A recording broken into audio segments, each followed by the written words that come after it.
My first gaming memory was Pac-Man World 2 on the PlayStation 2. I was around 3 or 4, and if my memory serves me right, it was the first game I played with my hands on the controller for an extended amount of time.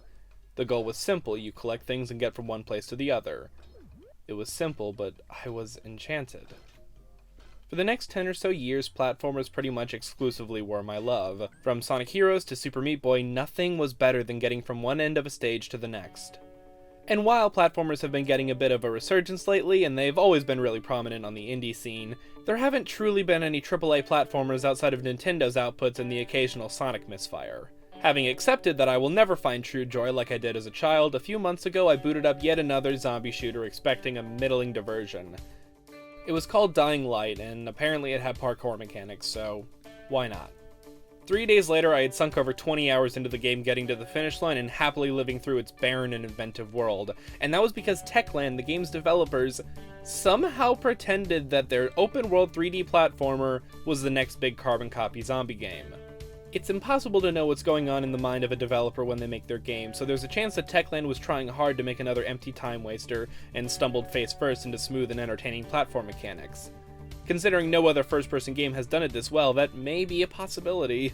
But before you shout Mirror's Edge 100 times in my face until I start to cry, let's set up parameters for how to define a platformer, specifically a 3D platformer, to the point where that is a game's primary genre. In this specific case, as opposed to action shooters, the kind of game Dying Light seems to sell itself as.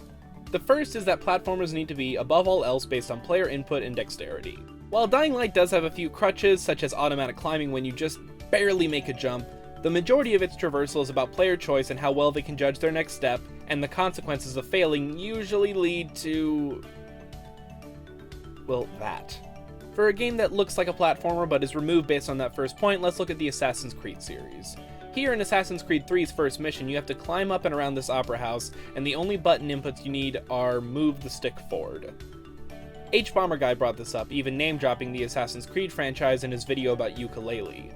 To paraphrase him, pressing down on the do cool shit button is not platforming, it's a cinematic with a joystick. To oversimplify the point, criteria 1 is it must be easy to fail. Secondly, the game needs to make it clear that traditional action is not the best way to handle things. In Uncharted or Tomb Raider, or even the recent Sekiro, there are many conflicts that can be avoided through either stealth or traversing above and around, but the game always leads you back to action. It doesn't mean these games are bad, they're all good to great games, but there's a reason they lie firmly in the action-adventure genre.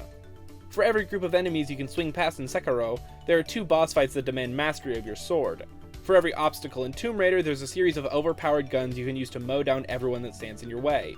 I don't bring these examples up because they tout themselves as platformers, and nobody's ever accused them of being as such, but they have enough elements that look and smell like platforming that they fall into the murky genre that Dying Light seems to be at an initial glance.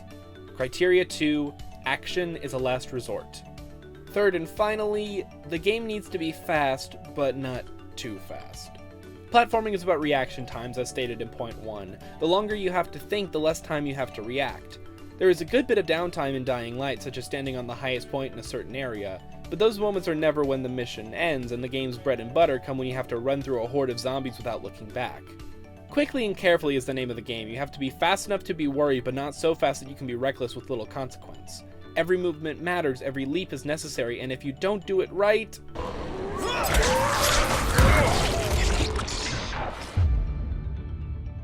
With those rules set, it's clear to me that Dying Light is a platformer above all else. The movement speed is quick and responsive, action is not only tedious but ultimately ineffective against a crowd larger than 2 or 3, and the respectable moveset needs to be mastered, or at least understood, to prevent an avalanche of game over screens. So, it's a platformer. How is it an evolution of one and not just another addition to the genre? My first instinct is to bring up the first-person perspective and the AAA budget, as the former is a rarity outside of the aforementioned Mirror's Edge and indie titles like the roguelite Immortal Redneck that has a lot of wonderful platforming throughout its stages. But before hitting the final point, let's talk about Mirror's Edge, and while I do believe that it is a platformer, I don't believe it's a very good one. Think back to the grandfathers of platformers, especially 3D. Super Mario 64, Spyro the Dragon, and Banjo-Kazooie come to mind for me.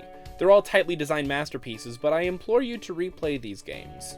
By today's standards, they feel expansive, but empty. There's free reign to move around, so much so that aside from the collectibles scattered about, interactable NPCs and story beats are few and far between.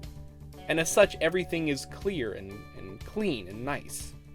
There's almost no clutter in any of these 3 games, nothing plays for the sake of realism or graphical prowess, because back then this was the forefront of graphical prowess. Through the 6th generation and onward, games got a little more hectic and a little busier because they could, which is why going back to these games now, as well as the genre's revivals like A Hat in Time or Yooka-Laylee, can feel a little tedious in their base level design. Dying Light has a similar problem, and you can't see because this is an audio-visual medium, but in the script I wrote the word problem in quotations, in that there is enough space between moments to have a full grasp on where to go from almost anywhere in the map. Mirror's Edge does not have this problem because they cleverly ruined the level design by putting everything in either a tight corridor or a room/rooftop with so much unnecessary garbage on it that you'll never even think about interacting with.